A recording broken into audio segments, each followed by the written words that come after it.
Hello प्यारे बच्चों, क्या हाल चाल है आप सभी के डियर स्टूडेंट्स। तो देखिए प्यारे बच्चों, अपने चल रहा था फिजिक्स का चैप्टर नंबर 4, जिसका नाम है विद्युत धारिता। ठीक है, तो आज अपने इसका पार्ट नंबर 7 डिस्कस करने जा रहे हैं। तो अपने इसमें पढ़ रहे थे बच्चों समांतर प्लेट संधारित्र के बारे में। तो समांतर प्लेट संधारित्र में अपने कई टॉपिक कर लिए थे। पहला किया था कि जब संधारित्र की प्लेटों के मध्य पूर्णतः परावैद्युत पदार्थ भरा हुआ हो तब उसकी धारिता। फिर नेक्स्ट जो छठा पार्ट था अपने पिछला, उसमें अपने किया था कि संधारित्र की प्लेटों के मध्य अगर जो परावैद्युत पदार्थ है वो अंशतः भरा हुआ हो। ठीक है, तो वो धारिता निकाली थी। अब देखो आज का जो अपना टॉपिक है वो है समांतर प्लेट संधारित्र की धारिता जब प्लेटों के मध्य विभिन्न मोटाई के भिन्न भिन्न परावैद्युत पदार्थ भरे हों। अब वैसे टॉपिक बड़ा है कैसे कि आपको इसमें कह दिया, देखो पिछला जो पार्ट था, पिछले पार्ट में अपने इतना ही पढ़ा था कि संधारित्र की प्लेटों के मध्य एक पट्टी रख दिया आपने परावैद्युत माध्यम की। ठीक है, अब यहाँ पे आपने टोटल n पट्टियां रख दी और हरेक का परावैद्युतांक अलग अलग है और हरेक की मोटाई भी अलग अलग दी हुई है आपको। ठीक है, तो तब आपको क्या करना है, धारिता इसकी निकालनी है। तो वही चीज यहाँ पे है कि यहाँ पहले डायग्राम को समझो। डायग्राम में क्या दिया हुआ है कि आपको संधारित्र दिया है ये ए और बी। मैंने यहाँ प्लस माइनस चार्ज नहीं लगाया, डायरेक्ट यहाँ पे लिख दिया कि ये पॉजिटिवली चार्ज यानी कि पॉजिटिव चार्ज से आवेशित प्लेट है, प्लस क्यू चार्ज इस प्लेट पर जो रेड कलर की दिख रही है, और इधर संधारित्र की दूसरी प्लेट है जिस पर माइनस क्यू चार्ज है। ठीक है, ये माइनस मैंने लिख दिए यहाँ पे। और यहाँ इसके बीच की जो प्लेटों के बीच की दूरी है वो तो आपको दी हुई है डी, स्मॉल डी। ठीक है, और जो इसमें अलग अलग पट्टियां रखी हैं वो मैंने अलग अलग डिजाइन से इसको शो कर दिया। ये देख लो कि पहली पट्टी है उसका परावैद्युतांक एप्सिलॉन R1 है, दूसरी का एप्सिलॉन R2 है, तीसरी का एप्सिलॉन R3 है। इसी तरीके से टोटल n पट्टियां रखी हैं। अब n ही क्यों लिया, कोई फिक्स नंबर क्यों नहीं लिया भी? अगर मान लो आपको 4 पट्टियां दी होती तो अपने 4 पट्टियों के लिए भी तो फॉर्मूला निकाल सकते थे। तो बच्चों वो इस कारण नहीं लिया क्योंकि अपने जनरल फॉर्मूला ढूंढना होता है। भी आपको कह दिया, अगर मान लो आपने फॉर्मूला तो ढूंढ लिया 4 पट्टियों का, डेराइव कर लिया, लेकिन आपसे पूछ लिया 10 पट्टियां रखी हुई हैं अलग अलग, तो फिर कैसे निकालोगे? तो अपने फॉर्मूला, जनरलाइज फॉर्मूला, सामान्य सूत्र निकालना होता है जिसको अपने हर जगह अप्लाई कर सके। तो वही चीज यहाँ पे है कि यहाँ अपने को टोटल तभी n पट्टियां ली हैं। इस n की वैल्यू कुछ भी हो सकती है, 3 4 5 6 7 8 10 15 20, जितनी मर्जी हो सकती है। ठीक है, और हरेक पट्टी की जो अपने मोटाई ली है वो अलग अलग, एक की T1 है, दूसरी की T2 है, तीसरी की T3 और लास्ट की है Tn। ऐसे डैश डैश करके चलता रहेगा इसमें। तो अब नेक्स्ट एक चीज और कि पट्टियां तो चलो पड़ी हैं, लेकिन पट्टियों के अलावा खाली जगह भी अपने छोड़ी हुई है यहाँ पे, जिसमें क्या है, वायु माध्यम उपस्थित है। वायु माध्यम उपस्थित है। जैसे अपने पिछले जो पार्ट था उसमें अपने कुछ भाग में तो परावैद्युत माध्यम था और कुछ भाग में क्या था, वायु माध्यम उपस्थित था। तो अब इसमें भी अपने वायु माध्यम भी छोड़ा है और सारे परावैद्युत माध्यम भी पड़े हुए हैं, मतलब सब कुछ है। तो पहले इसकी थ्योरी देखो। थ्योरी में मैंने क्या लिखा हुआ है, थ्योरी अब मैं पहले लिख देता हूं क्योंकि इससे थोड़ा टाइमिंग बच जाती है बच्चों। ठीक है, क्या कि चित्रानुसार एक समांतर प्लेट संधारित्र की प्लेटों के मध्य है, ये सारा epsilon R1 R2 dash dash Rn तक परावैद्युतांक वाले पदार्थों की क्रमशः T1 T2 T3 dash dash Tn मोटाई वाली पट्टिकाएं रखी हैं और संधारित्र की प्लेटों के मध्य दूरी कितनी दी हुई है, D। अब आप इसमें और भी ऐड कर सकते हो। वैसे तो क्या ऐड कर सकते हो कि संधारित्र की जो प्लेटों का क्षेत्रफल है वो a है, प्रत्येक प्लेट पर जो आवेश है वो प्लस क्यू है। ये सारा कुछ आप उसमें क्या कर सकते हो, ऐड कर सकते हो। तो थ्योरी आपने देख ली होगी। अब बात आती है इसकी धारिता निकालने की। तो धारिता निकालने के लिए मैंने आपको 3 स्टेप बताए हुए हैं। पहले E, फिर V, फिर C is equal to Q upon V। ये 3 अगर आप स्टेप फॉलो कर लेते हो तो 3 स्टेप फॉलो करके आप धारिता निकाल सकते हो। लेकिन यहाँ थोड़ा सा यहाँ कॉम्प्लिकेटेड काम ये हो जाएगा, थोड़ा सा मुश्किल काम ये हो जाएगा कि अपने को पिछला जो पार्ट था उसमें तो E के जो स्टार्टिंग वाला पार्ट था, जब अपने समांतर प्लेट संधारित्र की धारिता सीधी निकाली थी, उसमें तो E का मान एक बार ही लिखा था। जब एक पट्टी रखी तो जो आपके पास ई का मान आपने 2 बार रखा, एक तो पट्टी वाले परावैद्युत भाग के लिए ई का मान लिखा और एक आपने लिखा था माध्यम वाले सॉरी हवा वाले भाग के लिए या निर्वात वाले भाग के लिए। अब यहाँ पे n पट्टियां हैं तो पहले आपको n बार ई का मान, फिर n बार आपको v का मान निकाल के जोड़ना पड़ेगा और c is equal to Q बटा v फॉर्मूले में उसको रखना पड़ेगा। तो देखो कैसे इसको करेंगे। सबसे पहला काम जो आप इसमें करते हो, जैसे पिछले डेरिवेशन में किया था कि वायु वाले भाग की मोटाई, वायु वाले भाग की मोटाई, आप क्या करना, वीडियो को थोड़ा सा, जो आपके YouTube में ऑप्शन होते हैं ना, एक चीज मैं आपको और कह दूं, जो ऑप्शन होती हैं 360, 240, 360, 480 और अब तो 720 भी आने लग गया है। तो अगर आपको ये वाले अक्षर मैं थोड़े से छोटे लिखता हूँ बोर्ड पर, कारण क्या है उसका कि उससे जो डेरिवेशन है वो इसमें कंप्लीट हो जाता है एक बार में। ठीक है, तो आप इसको देखो, अगर आपको सही तरीके से अक्षर नहीं दिख रहे हैं तो आप इसको थोड़ी सी क्लियरिटी बढ़ा लिया करो, 480 पर कर लिया करो, क्योंकि वीडियो का साइज मैं बहुत ही छोटा करके डालता हूँ, आपका ज्यादा डाटा नहीं लगेगा। अगर आप आधे घंटे की वीडियो भी देखते हो ये बोर्ड वाली, तो मैं आपको कह सकता हूँ लगभग 100 MB डाटा आपका लगेगा आधे घंटे की वीडियो में। ठीक है, रिकॉर्ड करने में मेरे को 4-5 GB यानी की रिकॉर्डिंग हो जाती है, लेकिन इसको छोटा करता हूँ ताकि आपको आसानी रहे। तो अब वायु वाले भाग की मोटाई कितनी हो जाएगी, देखो आपको पता है टोटल, देखो मोटाई कितनी है, d है, और इसमें T1, T2, T3, Tn ऐसे पड़ी हुई हैं पट्टियां। अब अगर आपको पिछला फॉर्मूला आता है, जब आपका जो संधारित्र के मध्य अंशतः परावैद्युत पदार्थ भरा हुआ था, तो आप ये वाला फॉर्मूला डिराइव आसानी से कर सकते हो। तो देखो कैसे, वहां पे आपने d माइनस टी लिखा था अगर आपकी याद हो तो, और t मोटाई की पट्टिका रखी थी। तो अब यहाँ पे पट्टिकाएं बहुत सारी हैं, तो इसको d माइनस टी ना लिख के मैं लिख रहा हूं d minus T1 plus T2 plus dash dash dash Tn तक, क्योंकि अलग अलग मोटाई की पट्टिकाएं T1, T2, T3, T4, Tn तक जा रही हैं, और उसके बाद जितना भाग बच रहा है वो अपना वायु वाला है। तो टोटल यहाँ पे स्मॉल d है, तो स्मॉल d में से T1, T2, T3 वाला परावैद्युत वाला हो गया, तो वायु वाले भाग की मोटाई ये होगी। ठीक है, अब यहाँ पे नेक्स्ट जो चीज आती है वो अपने फर्स्ट स्टेप स्टार्ट करते हैं ये वाला, कि वायु वाले भाग में मैं थोड़े से अक्षर छोटे लिख रहा हूं, वायु वाले भाग में विद्युत क्षेत्र। ठीक है, विद्युत क्षेत्र, इसको मैं लिख रहा हूं E0 से, E0 से, क्योंकि E0 बुक में सिंबल दिया हुआ है, तो इसकी वैल्यू बच्चों होती है Q बटा A एप्सिलॉन नॉट। देखो Q प्लेट पर आवेश होता है, तो वो माध्यम में चेंज नहीं होगा, चाहे आप वायु ले लो चाहे कुछ भी ले लो, आवेश तो प्लेटों पर उतना ही रहेगा और प्लेट का क्षेत्रफल भी उतना ही, लेकिन चेंज यहाँ पे हो जाएगा। वायु वाले भाग के लिए आप इसको एप्सिलॉन नॉट लेते हो, तो एप्सिलॉन नॉट लिख दो, ये लिख दिया। अब आपको पहली पट्टी में विद्युत क्षेत्र का मान अलग होगा, दूसरी पट्टी के कारण अलग होगा, तीसरी के कारण अलग, तो अपने लिखते हैं प्रथम पट्टी या प्रथम पट्टिका या प्रथम परावैद्युत माध्यम, प्रथम पट्टिका या प्रथम परावैद्युत के कारण विद्युत क्षेत्र।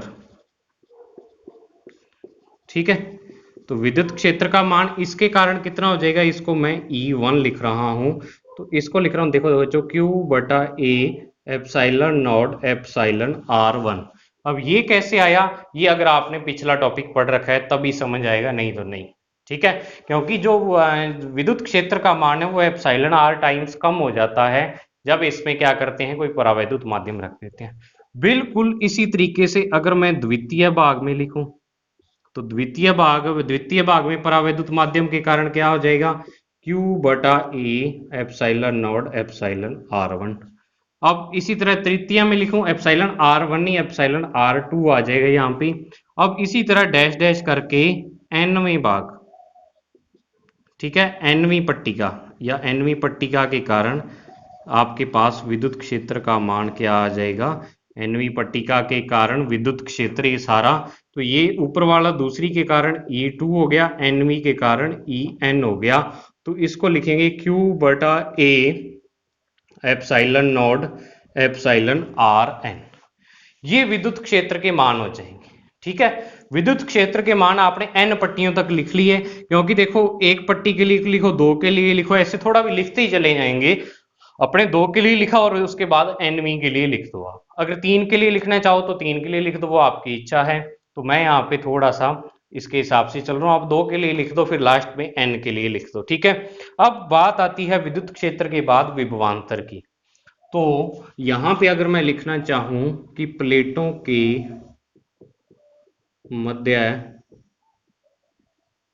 विभवांतर कितना आ जाएगा, V0 V1 V2 dash dash plus करते हुए टोटल Vn तक, ठीक है। यहां पे V0 क्या है, वायु वाले भाग में विभवांतर, वायु भाग में विभवांतर। V1 क्या है, प्रथम परावैद्युत भाग में विभवांतर, ठीक है। इसी तरह V2 क्या है, द्वितीय में है। ये आप डिफाइन कर दोगे इसको इसी तरीके से। और इसी तरीके से Vn क्या है, nवें परावैद्युत भाग में क्या है, विद्युत विभवांतर का मान है, ठीक है। ये सारा आ जाएगा। तो अब देखो विभवांतर अपने मैंने आपको बताया था कैसे निकालते होते हैं, V बराबर E इंटू में D, यानी E तो विद्युत क्षेत्र का मान और D वो भाग कितनी मोटाई में या कितनी दूरी तक फैला हुआ है वो लिखेंगे अपने। तो अब आपको देखो पहला जो, अगर मैं पहले वायु भाग की बात कर लेता हूं, तो वायु भाग में विद्युत क्षेत्र तो ये है, ठीक है। तो ये विद्युत क्षेत्र अगर मैं यहाँ पे ऐसे लिखूं, देखो V बराबर V0 को मैं लिख रहा हूं E0 और इनटू में क्या आ जाएगा, वायु भाग कितने यानी दूरी तक या कितनी मोटाई तक फैला हुआ है, तो वो आप ये वाला लिख सकते हो। तो यहां आ जाएगा D minus T1 plus T2 plus dash dash Tn, ये आ जाएगा। प्लस में ये तो आपके पास अभी V0 का मान ही आया है, फिर V1 का मान लिखोगे तो ये E1 और साथ में जो आपका V1 भाग है वो पहली पट्टिका के कारण है, तो पहली पट्टिका की मोटाई कितनी है, T1। बिल्कुल इसी तरीके से दूसरी की E2 इंटू T2 और डैश डैश En इंटू में Tn, ये आ जाएगा। तो ये आपने ये V0 का मान, ये V1 का मान, ये V2 का और डैश डैश करते हुए Vn का मान आपने लिख दिया। अब इसके आप मान यहां से समीकरण से रख दो। आप इस पूरे को देखो, यहां से अगर मैं बात करूं तो इस पूरे को समीकरण नंबर 1 दे दो मान। तो यहां लिख दो समीकरण 1 से E1 E2 dash dash E0 यहाँ E1 फिर E2 और डैश डैश En के मान रखने पर, ठीक है, En के मान रखने पर ये आप मान यहाँ पे पुट कर दो। तो देखो क्या आ जाएगा आपके पास, V का जो मान आ जाएगा, E0 का मान यहाँ पे क्या है, Q बटा A एप्सिलॉन नॉट, ये है।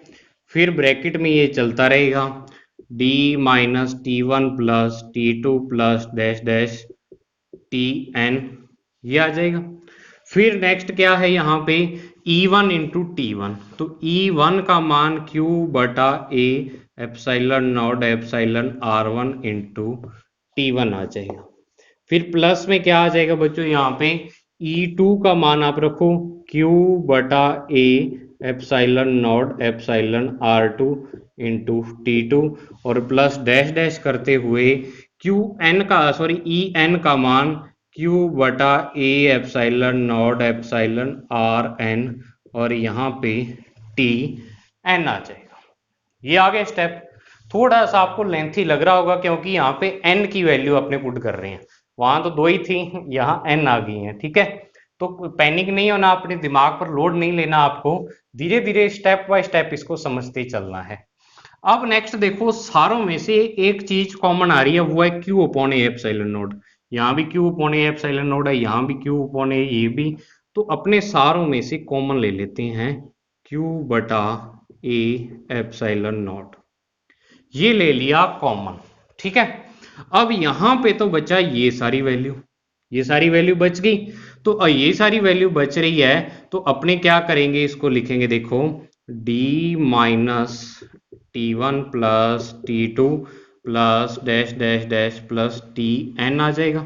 और प्लस में देखो क्या बच रहा है यहाँ पे, यहां से Q बटा ए एप्सिलॉन नॉट बाहर गया तो T1 बटा एप्सिलॉन R1, यहां से बाहर गया तो T2 बटा एप्सिलॉन R2, और यहां से गया तो ऐसे Tn बटा एप्सिलॉन Rn, मतलब T1 बटा एप्सिलॉन R1 प्लस T2 बटा एप्सिलॉन R2 और डैश डैश करते हुए Tn बटा एप्सिलॉन Rn, ये बच रहा है आपके पास।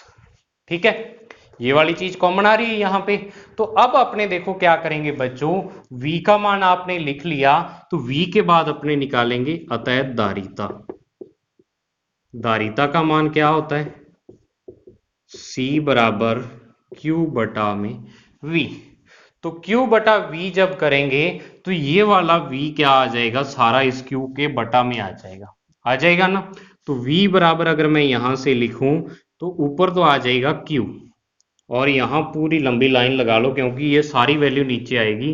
तो Q बटा ए एप्सिलॉन नॉट, और ये आ जाएगा d minus T1 plus T2 plus dash dash Tn तक आ जाएगा, और प्लस में क्या आ जाएगा बच्चों, T1 upon epsilon R1 plus T2 upon epsilon R2, और डैश डैश करते हुए Tn अपॉन एप्सिलॉन Rn, ये आ जाएगा। ठीक है, इतनी वैल्यू आ गई आपके पास। अब नेक्स्ट देखो, ये वाले Q से ये वाला Q आपका क्या हो रहा है, कैंसिल आउट हो रहा है। देखो यहाँ इसको कैंसिल कर रहे हैं, ये वाले Q से ये वाला Q आपका क्या हो रहा है, कैंसिल आउट हो रहा है। तो अब देखो नेक्स्ट जो वैल्यू क्या आएगी, एक बार आप बच्चों इसको क्या करो, यहीं पे इतना ही उतार लो, या इसका स्क्रीनशॉट ले लो आप। वैसे आपको नोट्स में ये सारी चीज मिल जाएगी, लेकिन फिर भी चलो स्क्रीनशॉट ले लो आप इसका, जिससे आपको समझ आ जाए भी सर ने कैसे करवाया था। तो ले लिया होगा शायद स्क्रीनशॉट आपने। अब नेक्स्ट देखो अपने, मैं यहाँ पे इधर वाली चीज ये रफ कर रहा हूं, यहाँ पे टॉपिक का नाम और थ्योरी ये वाली रफ कर रहा हूं, बाकी सब कुछ वैसे का वैसे पड़ा है। तो अब अगर मैं यहाँ पे बात करूं बच्चों किसकी, दारिता की, तो अब क्या होगा, बिल्कुल वही चीज बन रही है, वही फॉर्मूला बन रहा है, कुछ भी चेंज नहीं हो रहा है यहाँ पे, सारी चीजें वही रह रही हैं। तो देखो दारिता अगर मैं यहाँ पे लिखूं, ये वाली यहां से निकालूं, सॉरी v मैंने दोबारा ऐसे c आना था यहाँ पे। ठीक है, तो c बराबर q बटा v है, तो c बराबर जो आपके पास आ जाएगा, ऊपर तो आएगा एप्सिलॉन नॉट a, ये आ गया, क्योंकि एप्सिलॉन नॉट ए यहाँ ऊपर चला जाएगा ये वाला, और नीचे जो आपके पास बचेगा d minus T1 plus T2 dash dash Tn, और प्लस में T1 upon epsilon R1 plus T2 upon epsilon R2 dash dash करते हुए Tn अपॉन एप्सिलॉन Rn, यहाँ बड़ा ब्रैकेट लगा दो आप, इस लाइन को रफ कर रहा हूं। तो ये आपके पास क्या आ जाएगा, दारिता का सूत्र आपके पास आ जाएगा। ठीक है, इसको डब्बे में बंद कर देते हैं अपने, दारिता का फॉर्मूला आ जाएगा आपके पास एप्सिलॉन नॉट ए, ये वाला। ठीक है, तो ये फॉर्मूला बच्चों आपके पास आ चुका है। अब इस फॉर्मूले को देखो याद कैसे रखेंगे, सबसे बड़ी दिक्कत ये होती है भी आर एन जो एन तक चल रहा है फॉर्मूला उसको याद। तो अगर आपके इससे जस्ट पीछे वाले टॉपिक वाला फॉर्मूला याद है ना, तो आप इस फॉर्मूले को याद रख सकते हो। तो पीछे वाला टॉपिक जिसमें आपका संधारित्र है वो अंशतः भरा हुआ था, ठीक है, परावैद्युत पदार्थ अंशतः भरा हुआ था। तो वो फॉर्मूला क्या था, एप्सिलॉन नॉट ए अपॉन में D minus T plus T upon epsilon R, ये था ना। अब देखो क्या चेंज हो रहा है, वहां एक पट्टी थी तो एक बार ही टी आ रहा था और एक बार ही ये आ रहा था, टी बटा एप्सिलॉन आर, लेकिन यहां एन पट्टियां हैं, तो देखो बाकी फॉर्मूला सेम ही आ रहा है, epsilon not A upon D, और माइनस में इस टी की जगह पे T1 plus T2 dash dash Tn तक आ रहा है, और यहाँ T1 upon epsilon R1 T2 upon epsilon R2 dash dash Tn upon epsilon Rn तक यहाँ पे आ रहा है। तो इस फॉर्मूले से आप इस वाले फॉर्मूले को क्या कर सकते हो, याद रख सकते हो डियर स्टूडेंट्स। तो ये था अपना दारिता का फॉर्मूला आज का, जिसमें आपने क्या किया कि n पट्टियां अगर अपने रख दें तो धारिता का अपने मान निकाला। अब इसमें एक स्पेशल केस दिया हुआ है, ठीक है। स्पेशल केस अपने लिखते हैं, स्पेशल केस या विशेष स्थिति जिसको आप कह देते हैं हिंदी में। तो विशेष स्थिति में क्या दिया हुआ है कि यदि प्लेटों के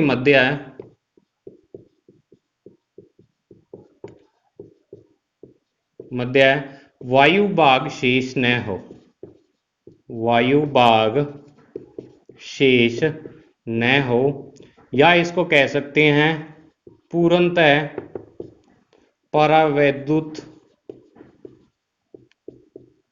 पूर्णतः विभिन्न परावैद्युत पदार्थ भरे हों। मतलब क्या है इसमें कि जो आपकी अभी अपने फॉर्मूला निकाला था उसमें अपने ये माना था कि जो D माइनस ये T1 T2 Tn तक जो भाग आ रहा है इसमें वायु स्थित है, ठीक है। मतलब कुछ भाग खाली भी है, लेकिन अगर आपको कह दें कि इसका बीच जितना गैप है उस सारे गैप में पट्टियां ही रखी हुई हैं ओनली परावैद्युत माध्यम की अलग अलग, तो फिर इसकी धारिता क्या होगी। मतलब वायु बिल्कुल नहीं है, बीच में निर्वात बिल्कुल नहीं है, सारा जो संधारित्र की प्लेटों के बीच वाला भाग है पट्टियों से आपने भर रखा है, ठीक है। तो अब अगर पट्टियों से अगर पूरा भाग भर रखा है तो मान लो जो पट्टियां T1 plus T2 plus dash dash, total जो पट्टियों की मोटाई आ जाएगी वो संधारित्र के प्लेटों के बीच की दूरी के बराबर आ जाएगी, क्योंकि वायु वाला भाग तो अब शेष ही नहीं रहा। तो अगर ये दोनों बराबर हैं तो जो आपके पास ऊपर D minus T1 plus T2 plus dash dash Tn ये माइनस में 0 हो जाएंगे, क्योंकि देखो अगर इसकी वैल्यू मान लो 5 सेंटीमीटर है तो इसकी भी 5 होगी, और यहाँ इन दोनों का माइनस है तो 5 में से 5 गया 0, ऐसे समझ सकते हो आप। तो 0 हो जाएगा, तो तब जो इस संधारित्र की धारिता होगी वो क्या हो जाएगी, एप्सिलॉन नॉट A अपॉन में T1 upon epsilon R1, T2 upon में एप्सिलॉन R2 और डैश डैश करते हुए Tn अपॉन में एप्सिलॉन Rn। ये हो जाएगा बच्चों धारिता का सूत्र, ठीक है। ये इसमें एक स्पेशल कंडीशन थी, इसको आप देख लो, उतार लो, इसका स्क्रीनशॉट ले लो। फिर अपने एक एग्जाम्पल मैं आपको और करवाता हूं। इसमें एग्जाम्पल वो बहुत ही इंपॉर्टेंट एग्जाम्पल है इस पर बेस्ड नहीं है। एक चीज मैं आपको और क्लियर कर दूं बच्चों, यहाँ पे इसको रफ कर रहा हूं मैं, स्क्रीनशॉट ले लिया होगा आपने। एग्जाम्पल करते हैं अपने इसके बाद कि एक चीज मैं आपको मिटाते हुए बता दूं कि जो इस चैप्टर में ये वाला टॉपिक आपने किया है अभी n पट्टियों वाला, इसमें से पेपर में क्वेश्चन आने के चांस बहुत कम रहते हैं। हालांकि ये डेरिवेशन आ सकता है, ये डेरिवेशन इंपॉर्टेंट है, लेकिन मैं बात कर रहा हूं न्यूमेरिकल क्वेश्चन की, ठीक है। तो इस पर बेस्ड आपको कोई न्यूमेरिकल क्वेश्चन आपकी बुक में नहीं मिलेगा, और कंपटीशन लेवल में भी क्या होता है इसके जो क्वेश्चंस है वो बहुत ही कम आते हैं, रेयर पूछे जाते हैं, क्योंकि इतना बड़ा देखो कैलकुलेशन लंबी चौड़ी बहुत हो जाती है, मुश्किल होता है इतना हल करना इसको। तो अब नेक्स्ट देखो अपने क्वेश्चन करते हैं। इसमें जो आपकी बुक है, बुक का ही मैं क्वेश्चन ले रहा हूं, सॉल्व नहीं है ये, अनसॉल्व्ड है, ठीक है। क्वेश्चन नंबर 15, क्वेश्चन नंबर 15 अपने हैं। क्या दिया हुआ है आपको क्वेश्चन नंबर 15, और ये है किसका, सॉरी 15 तो कह दिया, अति लघुत्तरात्मक क्वेश्चन है ये, अति लघुत्तरात्मक 15 क्वेश्चन है, और जो आपकी बुक है उसके 91 नंबर पेज पे दिया हुआ है ये वाला क्वेश्चन, ठीक है। तो क्या दिया हुआ है इसमें, आपके सामने आ भी जाएगा क्वेश्चन ये नीचे, क्या कि एक समांतर प्लेट संधारित्र की प्लेटों के मध्य दूरी d है, d आपको प्लेटों के मध्य दूरी दी हुई है, और दूसरा फिर यदि d/2 मोटाई की कोई धात्विक प्लेट संधारित्र की प्लेटों के मध्य रख दी जाए तो धारिता पर क्या प्रभाव पड़ेगा। यानी आपको क्या करना है, धारिता निकालनी है। तो देखो इस क्वेश्चन का तो डायरेक्ट आंसर हो जाएगा, आपको क्या दिया हुआ है कि प्लेटों के बीच आपको क्या है, एक धात्विक पट्टिका रखी हुई है। अब इसको समझो आप, ठीक है, क्वेश्चन को अच्छे तरीके से देखो, और देखो पूछा क्या हुआ आपसे और कौन से टॉपिक से पूछा हुआ है ये वाला क्वेश्चन। तो आपको दिया हुआ है एक क्या है, समांतर प्लेट संधारित्र है, भी समांतर प्लेट संधारित्र है, और प्लेटों के मध्य दूरी इसकी दी हुई है प्लेटों की मध्य दूरी जो दी हुई है वो दी हुई है डी दी हुई है। और परावैद्युत जो इसमें क्या रखा है, धात्विक पट्टिका की मोटाई, धात्विक पट्टिका की मोटाई ये आपको कितनी दी हुई है, d/2 दी हुई है। ठीक है, यानी आपको अगर मैं डायग्राम बना के दिखाऊं तो ये कोई संधारित्र है और इसकी प्लेटों के बीच ये दूरी है, ये कितनी है, d दी हुई है। इस पे प्लस क्यू आवेश है, इस पे माइनस क्यू है, इसको दे देना आप आवेश। ऐसे रफली डायग्राम आपको बना के समझा रहा हूं मैं इसमें। तो अब यहाँ पे आपने एक क्या कर दी, ऐसे पट्टी रख दी और ये पट्टी किसकी बनी हुई है, धातु की बनी हुई है। ठीक है, धातु की प्लेट रख दी या पट्टी रख दी आपने। तो अब ये धातु की पट्टी की जो मोटाई है वो d/2 आपको दी हुई है, d/2 दी हुई है। तो मोटाई यानी t आपको दिया हुआ है, ये दिया है। अब आपको निकालना है कि इसकी धारिता पर क्या प्रभाव पड़ेगा, धारिता क्या होगी इसकी। तो धारिता क्या होगी, तो धारिता निकालने के लिए अपने क्या करते हैं कि आपको एक चीज यहां पे ये पता होनी चाहिए, यहां एक वर्ड आ रहा है धात्विक पट्टिका, और धातु के लिए परावैद्युतांक, धातु का परावैद्युतांक, धातु कैसा होता है, चालक होता है। और चालक का जो परावैद्युतांक कितना होता है, एप्सिलॉन आर की वैल्यू कितनी होती है, बता सकते हो क्या? अगर जिस बच्चे ने फर्स्ट चैप्टर बहुत ही डिटेल से किया हुआ है तो बोर्ड के पेपर में क्वेश्चन पूछा हुआ है ये वाला, तो उसमें क्या है, धातु का जो परावैद्युतांक क्या होता है, इनफाइनाइट, अनंत होता है। आपकी बुक में आज पहला चैप्टर खोल के देखना। तो एप्सिलॉन आर का मान धातु की पट्टिका के लिए क्या होगा, अनंत होगा। तो अब आपको पता है कि ये वाला जो टॉपिक कौन सा बन रहा है, वही पिछला अंश से भरा हुआ है। तो दो जो धारिता होती है वो होती है एप्सिलॉन नॉट ए अपॉन में D minus T plus T upon में एप्सिलॉन आर। ठीक है, तो अब देखो क्या है कि इसमें आपको क्या करना है, t is equal to d/2 put करना है और एप्सिलॉन r बराबर आपको इनफाइनाइट पुट करना है, ये करना है। तो c बराबर देखो एप्सिलॉन नॉट a और अपॉन में d माइनस में t की जगह d/2 और प्लस में d/2 और एप्सिलॉन r की जगह इनफाइनाइट, क्योंकि t की जगह d/2। तो अब इसके कोई भी क्वांटिटी है उसके अपॉन में इनफाइनाइट आ गया, किसी भी राशि है या कोई भी संख्या है उसके अपॉन में इनफाइनाइट आ गया, तो उसकी वैल्यू क्या होती है बच्चों, जीरो। तो इसकी वैल्यू जीरो हो जाएगी, तो ये बचेगा epsilon not A upon d/2, क्योंकि ये दोनों डी में से d/2 निकाला तो d/2 बचा और प्लस में आपके पास बचा जीरो। तो ये वाला 2 अब ऊपर चला जाएगा, ये आ जाएगा 2 एप्सिलॉन नॉट ए अपॉन में डी। ठीक है, अब अगर मैं धारिता की सीधी बात करूं, अगर मान लो ये पट्टी यहां पे ना रखी हुई होती, ये पट्टी यहां से हटा देते, तो जो धारिता है वो एप्सिलॉन नॉट ए अपॉन में क्या होती है, डी होती है आपके पास। ठीक है, तो epsilon not A upon D होती है। तो अब जो धारिता का मान आपके पास आ रहा है वो 2 epsilon not A upon D आ रहा है, मतलब धारिता का मान क्या हो रहा है, दुगुना हो रहा है। तो अब इसका आंसर भी चेक कर लेते हैं, धारिता का मान क्या हो रहा है, दुगुना हो रहा है। तो अपने इसको लिख सकते हैं 2 गुणा में c, और ये c माध्यम लिख सकता हूं मैं यहाँ पे इसको, क्योंकि अब आपने माध्यम रख दिया। ठीक है, तो c माध्यम बराबर 2 इंटू में c के इक्वल आपके पास धारिता आ रही है।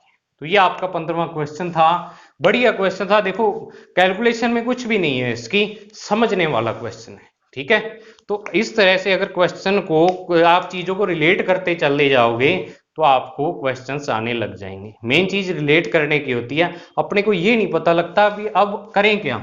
बहुत सारे बच्चे अभी यहाँ पे ये सोचेंगे कि एप्सिलॉन आर की वैल्यू तो दी नहीं हुई, तो पेपर में जो कंपटीशन में क्वेश्चन आता है वो ऐसे ही आता है, वहां पे कई वैल्यूज दी नहीं होती, आपको खुद को सोचनी पड़ती हैं।